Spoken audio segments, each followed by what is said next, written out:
पंचभिर्यदि भूतस्तु यक्ताः स्थावर जंगमा स्थावराणां न दृश्यन्ते शरीरे पंचधातवः।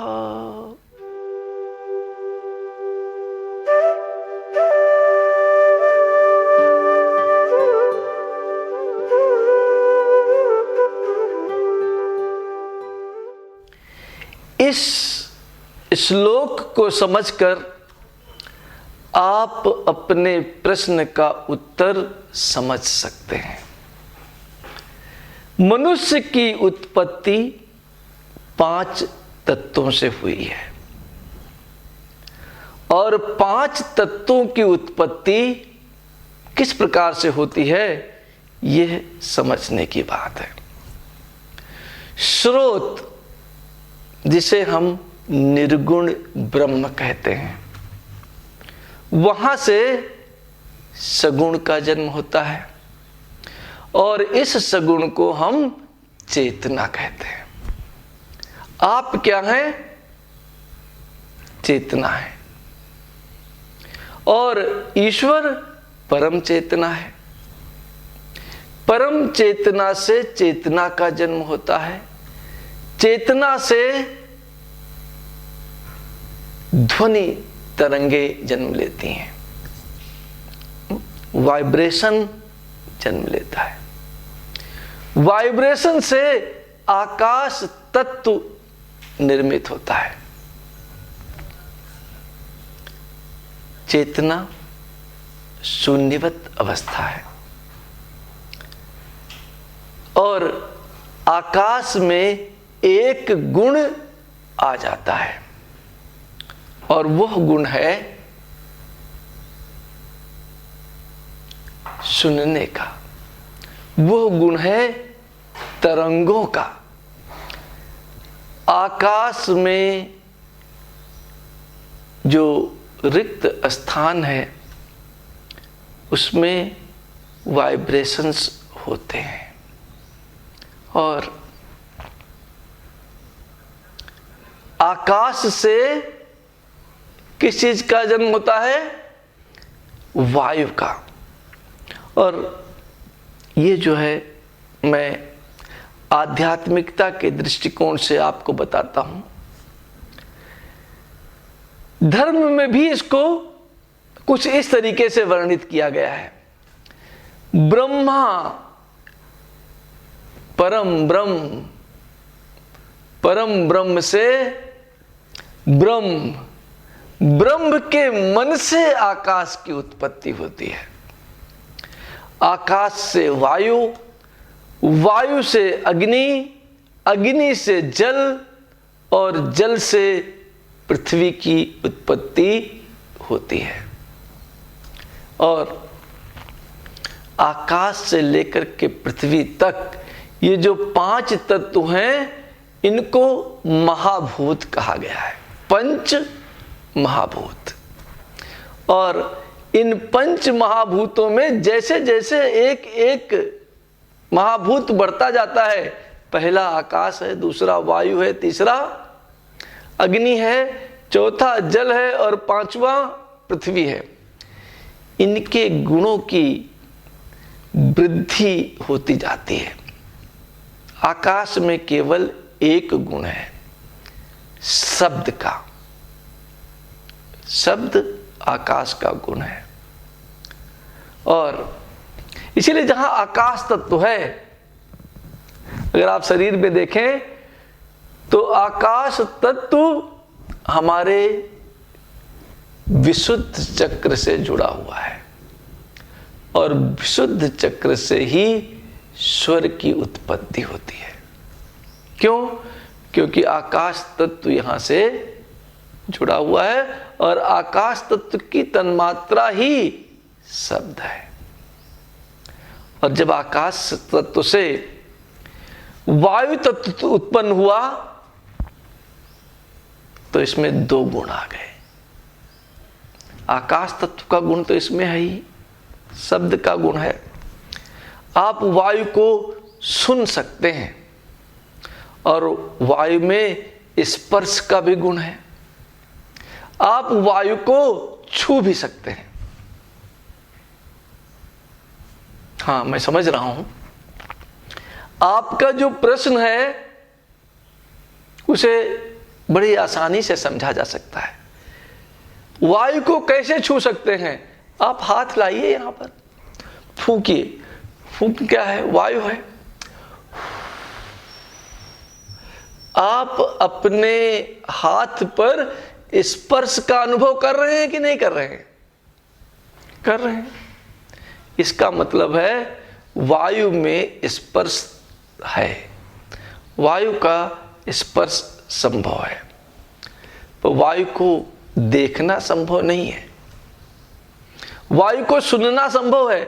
जब हवा बहती है तो उसकी एक आवाज होती है, आप शांति से सुनिए। और मुख्य रूप से अगर आप किसी ग्रामीण क्षेत्र में हैं तो रात को अकेले में चले जाइए, आपको अद्भुत शाय शाय की आवाज सुनाई देगी। वहां पर क्या है? वायु ही तो है, अग्नि तो है नहीं, जल है नहीं, पृथ्वी नीचे है। तो वहां पर आपको जो आवाज सुनाई देती है वो वायु की आवाज है। तो आकाश में केवल आवाज होती है, वायु में दो गुण आ जाते हैं, एक एक तन्मात्रा हर बार बढ़ती जाती है। वायु में दो गुण आ जाते हैं, शब्द का और स्पर्श का। वायु से क्या जन्मता है? अग्नि। अग्नि में कितने गुण होने चाहिए? अग्नि में आकाश का गुण तो है ही, अग्नि में वायु का भी गुण निहित है, और अग्नि का अपना एक अलग गुण भी है। तीन हो जाएंगे। और वो तीसरा क्या है? रूप। आप वायु को नहीं देख पा रहे थे, लेकिन अग्नि को आप देख पाएंगे। देखिए, हवन कुंड में अग्नि जल रही है, आप उसे देख पा रहे हैं कि नहीं देख पा रहे हैं? देख पा रहे हैं। आप अग्नि को छू भी सकते हैं, हिम्मत होनी चाहिए छूने की, हाथ जल सकता है, लेकिन आप इसको छू सकते हैं। और जैसे ही मैंने अग्नि जलाई, एक विशेष प्रकार की आवाज भी इसमें है, इसलिए अग्नि में तीन गुण आ जाते हैं, शब्द, स्पर्श और रूप। जब आपके अंदर इस अग्नि से जल उत्पन्न हुआ, और जब अंतरिक्ष में भी इस अग्नि से जल उत्पन्न हुआ, तो आकाश का गुण, वायु का गुण, अग्नि का गुण जल में मौजूद है। और जल का अपना एक अलग गुण भी है। जल का गुण क्या है? स्वाद।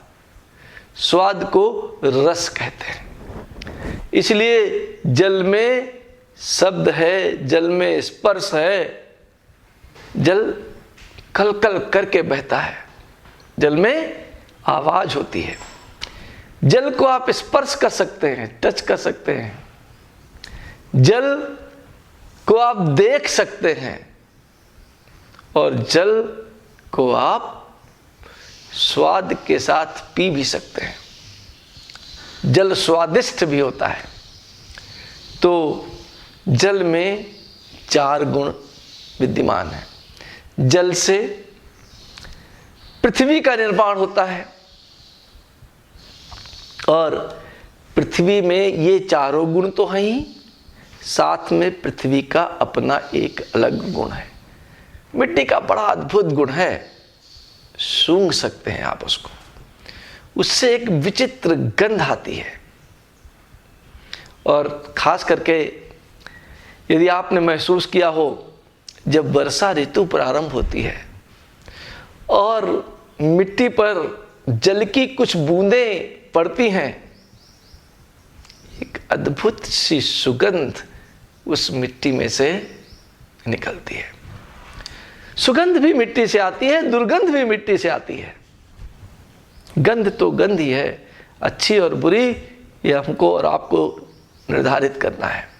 पर पृथ्वी में 5 गुण होते हैं और वो 5 गुण हैं शब्द, स्पर्श, रूप, रस और गंध। इस प्रकार से 5 तत्वों से मिलकर के आपके शरीर का निर्माण हुआ है। इसलिए आपके अंदर इन 5 तन्मात्राओं का उपस्थित होना है ही। आप सूंघ सकते हैं, आप स्वाद ले सकते हैं, आप देख सकते हैं, आप स्पर्श कर सकते हैं और आप शब्दों का इस्तेमाल कर सकते हैं। क्यों? क्योंकि शरीर 5 तत्वों से मिलकर के बना है और 5 तत्वों में अगर आप स्वर विज्ञान पढ़ेंगे, समझेंगे, जो 5 तत्वों का विकास होता है कहां से? कहां से? मन से। मन का विकास कहां से होता है? 5 तत्वों का विकास मन से होता है। उसके पहले मन नहीं है जब तक, तब तक शिव जो है वो सव है। आप हैं तो पर नहीं है। अगर आपके अंदर मन मौजूद नहीं है तो शरीर तो है पर मृतक है, उसमें किसी प्रकार का आप अनुभव नहीं कर सकते। इसलिए मन से ही शब्द का अनुभव किया जा सकता है। आप बोल रहे हैं, मैं सुन रहा हूं। कहां सुन रहा हूं? अपने मन में। मैं आपको स्पर्श करता हूं, स्पर्श आपको करता हूं, पर उसका अनुभव मैं कहां प्राप्त करता हूं? अपने मन में। मैं आपको देखता हूं, आप इतने सुंदर हैं, बढ़िया सुंदर सी मूछें हैं, दाढ़ी भी छोटी छोटी आ गई हैं। कहां देखता हूं? कमरे में नहीं, अपने मन में। और मैं बहुत बढ़िया चॉकलेट खाता हूं, बड़ा आनंद आता है। आनंद कहां आता है? मन में। और यहां आश्रम के पास बढ़िया गुलाब के फूल विजय और सत्यम ने लगाए हैं और उनको सूंघता हूं तो मस्त आनंद आ जाता है। कहां आता है वो आनंद? मन में। तो 5 तत्वों का विकास मन के द्वारा होता है। अब मन का विकास किससे होता है? जब हमारे शरीर का जन्म होता है, आपका जन्म नहीं होता, आपके शरीर का जन्म होता है। आपका जन्म संभव ही नहीं है। आप अजन्मा हैं, आपका ना मृत्यु संभव है ना आपका जन्म संभव है। केवल आपके शरीर का ही जन्म संभव है और इस शरीर का जन्म हमारे माता पिता के माध्यम से होता है। हो गया। जब शरीर का जन्म हुआ तो आप बच्चे को मार दीजिए, काट दीजिए, जो मर्जी कर लीजिए, उसको उस समय पीड़ा नहीं होती। क्यों? क्योंकि तब तक बुद्धि तो है, दिमाग है, एक्टिव नहीं है। तो दिमाग कब एक्टिव होता है, मन कब एक्टिव होता है? जब व्यक्ति अपनी पहली सांस लेता है। पहली सांस के साथ ही चेतना अंदर आती है। पहली सांस के साथ ही प्राण अंदर आते हैं। प्राण वायु ही आपको जीवन प्रदान करती है।